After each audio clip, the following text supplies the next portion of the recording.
حضرت بایزید بسطامی رحمت اللہ تعالی علیہ کی بات لکھی آپ نے، فرماتے ہیں کہ وہ ایک دن بسطام کے بازار سے گزر رہے تھے تو لوگ، رمضان کا مہینہ تھا تو لوگ اپنی دکانوں سے اٹھ کے آنے لگے، اپنا کاروبار چھوڑ کے ملنے لگے۔ تو حضرت بایزید فرماتے ہیں کہ میرے دل میں خیال آیا بادشاہ بھی آئے تو کوئی دکان نہیں چھوڑتا، کتنا میرا مقام ہے، کتنا میرا درجہ ہے کہ لوگ آ رہے ہیں۔ فرماتے ہیں شیطان نے میرے نفس کو بڑا کر دیا، میں نے رمضان کے مہینے میں ایک کھجور اٹھائی ریڑھی سے اور منہ میں رکھ لی، کھائی بھی نہیں، رکھ لی۔ لوگ کہنے لگے دفع کرو، یہ بھی کو بلی ہے، روزہ ہی نہیں رکھا ہوا۔ فرماتے ہیں لوگوں نے مجھے برا کہا، میں دنیا سے ٹوٹ گیا پر میرا اپنے رب سے رشتہ مضبوط ہو گیا۔ میں اس دن جا کے رویا اس کی بارگاہ میں۔ تو یہ جو ہے نا تعریف کا چکر، شیخ سعدی فرمایا کرتے تھے لکڑی کو گھن کھاتی ہے اور بڑے لوگوں کو تعریف کھا جاتی ہے۔ بڑے لوگ جو تھے نا پرانے بادشاہ، انہوں نے قصیدے پڑھنے کے لیے شاعر رکھے ہوئے تھے، چودھری، سردار، رئیس، سیٹھ، ان لوگوں کو کون سی چیز خراب کرتی ہے؟ وہ لوگ آگے گزر جاتے ہیں جو ان کو چودھری کہہ کے سلوٹ کرتے ہیں، چودھری صاحب پیچھے رہ جاتے ہیں۔ وہ تو بنا کے چلا گیا، اسے کام نکال کے چلا گیا۔ تو کبھی بھی زندگی میں تعریف کی خواہش پیدا نہ کریں، اور صوفی تو تعریف کراتا ہی نہیں، درویش تو تعریف کراتا ہی نہیں۔ وہ کہتا ہے مجھے بندوں کی تعریف سے کیا غرض، میں نے تو وہ والی تعریف کرنی ہے جو میرا رب میری کرے گا۔ آخرت کی طرف توجہ، تو تعریف پر غور نہ کریں،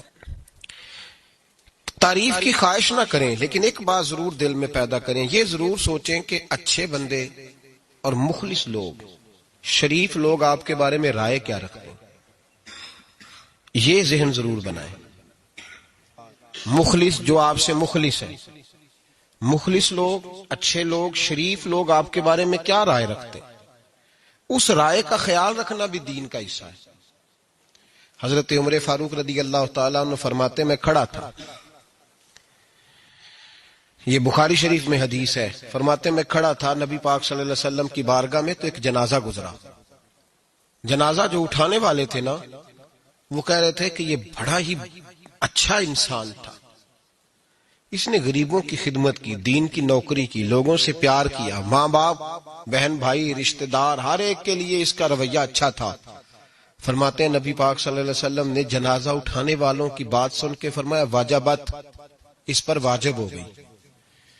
حضرت فاروق اعظم رضی اللہ تعالیٰ عنہ فرماتے ہیں تھوڑی دیر کے بعد ایک اور جنازہ گزرا، تو جنازہ اٹھانے والے کہہ رہے تھے بڑا شریر آدمی تھا، زبان کا برا، دھوکے باز، فراڈیا، بے ایمان، مال کھانے والا لوگوں کا، لوگ یہ باتیں کر رہے تھے۔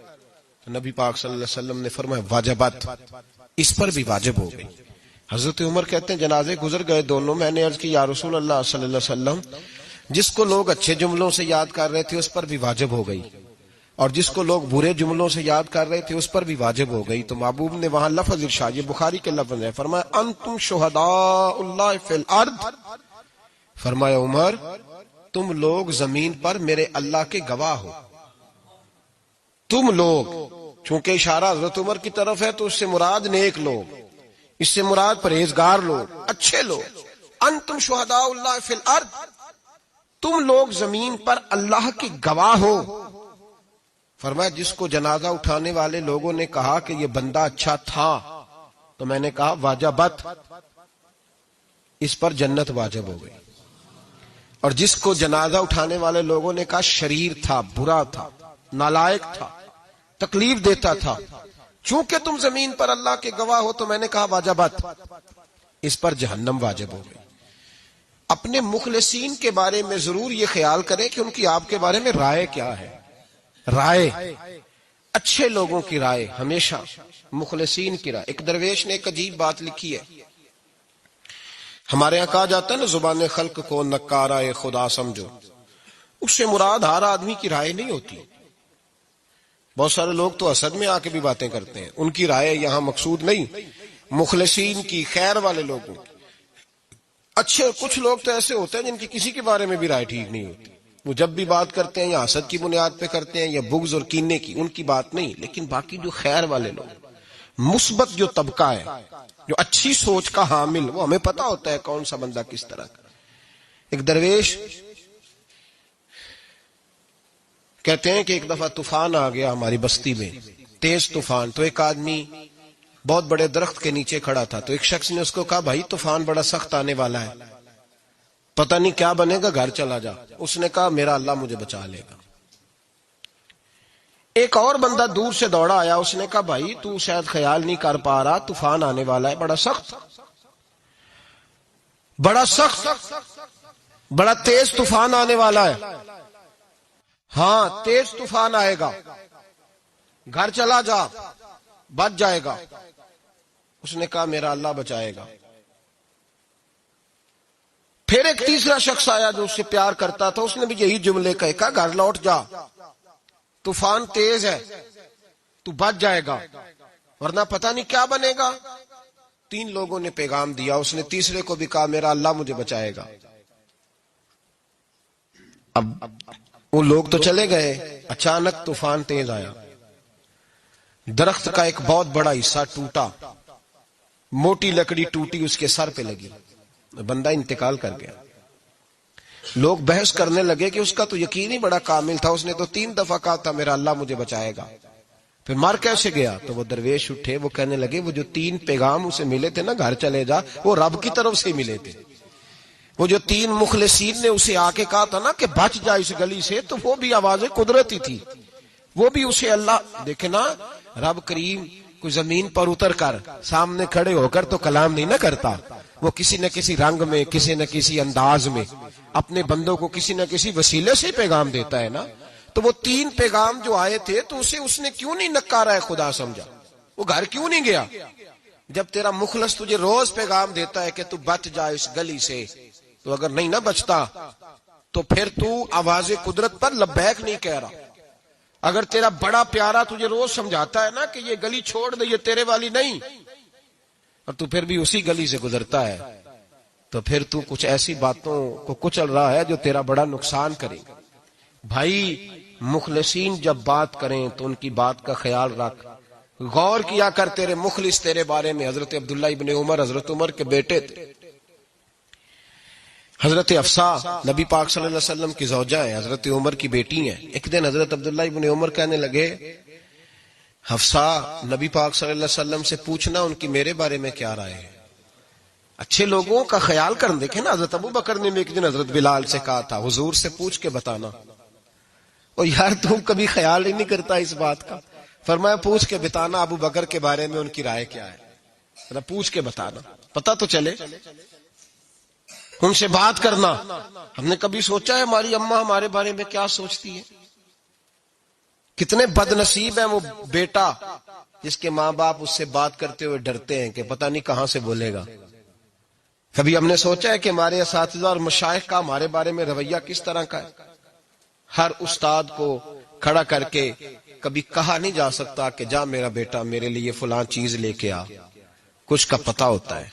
ہر مرید کو ہر بات نہیں بتائی جا سکتی, کچھ کا پتہ ہوتا ہے اس کا رویہ کس طرح کا, یہ کس مزاج کا ہے. حضرت عبداللہ ابن عمر رضی اللہ تعالیٰ عنہ نے حضرت حفصہ کی ڈیوٹی لگائی. فرمایا پوچھ کے بتانا محبوب سے میرے بارے میں رائے کیا ہے. نبی پاک صلی اللہ تعالی وسلم شام کو گھر آئے تو وہ بہن تھی نا, انہوں نے تو کہا جب کبھی موقع ملے تو وہ بہن تھی. انہوں نے کہا موقع کی کیا بات ہے, میرے بھائی نے کام بتایا. اسی دن ہی محبوب پاک علیہ السلام سے پوچھنے لگی, کہنے لگی یا رسول اللہ عبداللہ ابن عمر کے بارے میں آپ کی کیا رائے ہے؟ تو میرے محبوب علیہ السلام نے فرمایا عبداللہ لڑکا تو بڑا اچھا ہے تو رجل صالح, نیک ہے, لیکن میں نے سنا ہے کہ عشاء پڑھ کے سوتا ہے اور فجر کی نماز تک سویا ہی رہتا ہے, وہ 2 نفل بھی تہجد کے نہیں پڑھتا. فرمایا یہ اس کی کمزوری مجھے پسند نہیں, یہ اس کا انداز مجھے بھلا نہیں لگتا, یہ خامی ہے اس کی کہ عشاء کے بعد غافلوں کی طرح بستر پہ لیٹتا ہے اور پھر فجر تک لیٹا ہی رہتا ہے. اس کو چاہیے کچھ وقت اٹھ کے رب کی عبادت بھی کرے. حضرت حفصہ کہتی ہے میں نے کہا کہ بھائی محبوب کہتے ہیں بندہ تو بڑا اچھا ہے پر فجر تک غافلوں کی طرح سویا رہتا ہے. رات پوے تے بے دردانو نیند پیاری آوے, درد مندانو یاد سجن دی ستیاں میان جگاوے. اور ساون کی کالی راتوں میں جب بوندا باندی ہوتی ہے وہ راتوں کو اٹھ اٹھ روتے ہیں جب خلقت ساری سوتی. فرمایا وہ سویا رہتا ہے. تو حضرت عبداللہ ابن عمر کہنے لگے بہن تو گواہ ہو جا, آج کے بعد تیرے بھائی کی تہجد کبھی قضا نہیں ہوگی، میں وقت پہ پڑھا کروں گا، اس لیے کہ مجھے تو سرخ رو ہونا ہے آقا کی نگاہوں میں۔ زمانے کیا ہے کیا ناصر، بھلا جانے برا جانے کہ موج ہے دنیا کیا کہتی ہے، مجھے تو حضور کی نظر میں اپنے آپ کو صحیح ثابت کرنا ہے۔ وہاں مجھے یاد رکھو، مخلصین کا کبھی جو آپ کے مخلص لوگ ہیں ان کے اعتماد کو کبھی ٹھیس نہیں پہنچنی چاہیے۔ کچھ دروازے ایسے ہوتے ہیں جن کے بغیر گزارا نہیں ہوتا۔ رب تبارک و تعالی فرماتے ہیں ان الذین آمنوا وعملوا الصالحات سیجعل لهم الرحمن ودا، فرمایا تو ایمان لانے کے بعد عمل اچھے کرنا، میں لوگوں کے دلوں میں تیری محبت پیدا کر دوں گا۔ تجھے تعریف کرانے کے لیے بھاگنے کی ضرورت نہیں پڑے گی، میں خود لوگوں کے دلوں میں تیرا پیار ڈال دوں گا، لوگ خود تجھ سے پیار کریں گے، لوگ خود تیری طرف کھینچے چلے آئیں گے، خود بخود لوگوں کو موڑ دوں گا۔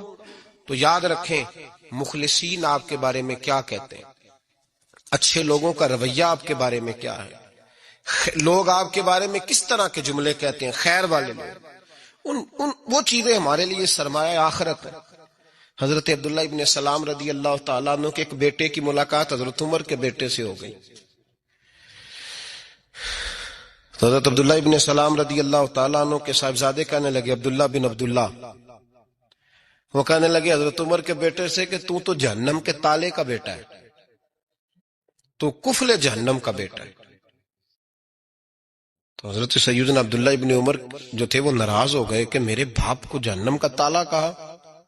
گھر جا کر حضرت عمر کو شکایت کی، کہ عبداللہ بن سلام کا بیٹا کہتا ہے تو جہنم کے تالے کا بیٹا ہے۔ تو حضرت عمر کہنے لگے اس کو کیا لکھ کے دے اور اپنے باپ سے سائن کرا کے دے۔ کہ ابا جی اس نے اتنی سخت بات کی اور آپ خوش ہو رہے ہیں، فرمایا اسے کہو لکھ کے دے۔ کہا جناب عجیب بات ہے، فرمایا جاؤ اور اس کے باپ سے مل کے آنا، اسے کہنا لکھ کے دے۔ حضرت عبداللہ بن سلام رضی اللہ تعالیٰ عنہ خدمت میں حاضر ہوئے، کہا جناب کفل جہنم والی بات کیا ہے، آپ لکھ دیں گے؟ فرمایا میں لکھ دوں گا۔ کہا جناب مجھے بھی حکمت سمجھائیں، جہنم کا تالا اس کی کیا مراد ہے؟ تو حضرت عبداللہ ابن سلام فرمانے لگے اس سے مراد یہ ہے کہ جب تک عمر دنیا میں رہے گا جہنم کو تالا لگا رہے گا، عمر کسی کو غلط کام کرنے نہیں دے گا کہ وہ دوزخ میں جائے۔ صحابہ کے بارے میں جب کوئی جملہ کہا کرتا تھا وہ کہتے تھے کہ اسے لکھو، اہل خیر کی رائے، اچھے لوگوں کی ہمارے بارے میں رائے کیا ہے ہمیں پتہ ہونا چاہیے۔ اچھے لوگ ہمیں پتہ ہوتا ہے شہر کے لوگ ہمارے بارے میں کیا کہتے ہیں، ہمیں پتہ ہوتا ہے کہ غریب لوگوں کی ہمارے بارے میں رائے کیا، ہمیں پتہ ہوتا ہے کہ دکھی بہن ہمیں کس طرح دیکھتی ہے، ہمیں پتہ ہوتا ہے کہ کمزور رشتہ دار ہمارے لیے کس طرح کا رویہ رکھتے ہیں، ہمیں پتہ ہوتا ہے کہ ہمارے دوست احباب ہمیں کس طرح کا جانتے ہیں۔ اپنے رویوں میں تبدیلی لائیں، دیکھیں کہ اچھے لوگوں کی آپ کے بارے میں رائے کیا ہے، اس رائے کو سنبھال کے رکھیں۔ صحابہ کرام علیہم رضوان بڑے خیر والے جملے ایک دوسرے کے بارے میں کہا کرتے تھے۔ حضرت علی فرمایا کرتے تھے کہ عمر دنیا میں اس طرح ہے جس طرح خدا کی رحمت کا بادل برس رہا ہے، اور جناب عمر فرمایا کرتے تھے اگر علی ہمارے درمیان نہ ہو تو ہم تو ہلاک ہی ہو جائیں، علی ہے تو ہم بچے ہوئے ہیں۔ ایک دوسرے کے بارے میں خیر کا جملہ ان کی زبانوں پہ رہتا تھا، اور وہ اس رائے کا لحاظ کرتے تھے، وہ اس رائے کا پاس کرتے۔ ہم لوگ بھول گئے ہیں، ہم کبھی سوچتے ہی نہیں کہ فلاں میرے بارے میں خیر کا جملہ کہتا ہے کہ نہیں، عام دنیا داروں کی بات نہیں۔ تو بھائی یہ دیکھیں کہ اچھے لوگ آپ کے بارے میں کیا کہتے ہیں، اس گواہی کو سنبھال کے رکھیں، وہ گواہی صبح قیامت کام آئے گی۔ خیر کے جملے صبح قیامت، یہ زمین پر جو لوگ ہمارے بارے میں جملے کہیں گے یہ کرامن کاتبین لکھ کے لے کر کے جائیں۔ تو میرے محبوب پاک علیہ الصلوۃ والسلام نے فرمایا اگر تو یہ انسان اچھا تھا تو پھر آج نجات پا گیا ہے، اپنے خدا کی رحمت میں پہنچ گیا، اور اگر یہ برا تھا تو پھر دنیا اس سے نجات پا گئی۔ لوگوں کی جان چھوٹ گئی، لوگوں کی جان چھوٹ گئی، جان چھوٹ گئی۔ لوگ جنازوں پہ بھی کہتے ہیں اس نے بڑے قبضے کیے، اس نے بڑے ظلم کیے، اس نے بڑا کچھ کیا۔ جنازوں پہ بھی لوگ باز نہیں آتے۔ اچھے لوگوں کی رائے کیا ہے یہ ہمیں یاد، کوئی کسی کونے سے نکل آتا ہے، کوئی کسی کونے سے نکل آتا ہے جنازے، یار یہ میرا بھی خیال رکھتا تھا۔ کوئی کسی کونے سے نکل کے کہتا ہے میری غریبی پر BC کا پردہ تھا، کوئی کسی کونے سے نکل کے کہتا ہے او بھائی میری پریشانیوں پہ BC کا پردہ تھا، کوئی کسی کونے سے۔ اس لیے رب کریم کے بندے جب دنیا سے جاتے ہیں تو عجیب ہی حالات ہو جاتے ہیں، ان پہ زمین بھی روتی ہے، آسمان بھی روتا ہے، اکھاں جدو میٹیاں زمانہ مینوں روے گا، اپنا تے اپنا بیگانہ مینوں روے گا، جدو نہ میں دسیا میں خاراں نوں میں خانے وچ جام ٹوٹ جان کے میں خانہ مینوں روے گا، کئی لک لک روڑ کے، کئی بک بک روڑ کے، گلیاں دا ایانا تے سیانا مینوں روے گا، اور میرے مرنے پہ ہر سو شور مچ جائے گا، دیکھو گے کہنے الوداع سرکار خود تشریف لائیں گے۔ تو یاد رکھیں اہل خیر کی ہمارے بارے میں رائے کیا ہے، اس کی ہمیں خبر ہونی چاہیے۔